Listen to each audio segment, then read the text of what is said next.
മക്കളെ മിടുക്കരായി വളർത്താം. ഇതൊരു വാക്കല്ല, ഒരു ഉത്തരവാദിത്തമാണ്. നമ്മുടെ ഹിന്ദു പുരാണങ്ങൾ ഇതിന് അനവധി മാതൃകൾ നമുക്ക് മുന്നിൽ വെച്ചിട്ടുണ്ട്. മഹർഷി കന്യകാ പരമേശ്വരൻ, വ്യാസൻ, ശുകദേവൻ, ലവകുശൻ, പ്രഹ്ലാദൻ ഇവരൊക്കെ ബാല്യത്തിൽ തന്നെ ധാർമ്മികതയും ജ്ഞാനവും നിറഞ്ഞവരായിരുന്നു. അതെങ്ങനെ?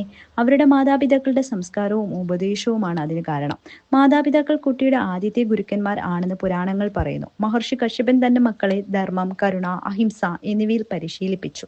അതുപോലെ ശ്രീരാമൻ തന്റെ അച്ഛനായ ദശരഥന്റെ സത്യനിഷ്ഠതയും അമ്മയായ കൗസല്യ കരുണയും അവലംബിച്ചു വളർന്നു. മാതാവിനെ ദേവതയായി കാണുക, മാതൃദേവോ ഭവ പിതൃദേവോ ഭവ എന്ന ഉപദേശം തന്ന ഹിന്ദു സംസ്കാരത്തിന്റെ അടിത്തറയാണ്. പുരാണങ്ങൾ നമ്മളോട് പറയുന്നു, കുട്ടിയുടെ മനസ്സ് ശുദ്ധമായ മണ്ണ് പോലെയാണ്, അതിൽ എന്ത് വിത്ത് നട്ടാലും അത് വളരും. അതിനാൽ മാതാപിതാക്കൾ നല്ല ചിന്തകളും ശീലങ്ങളും വിതയ്ക്കണം.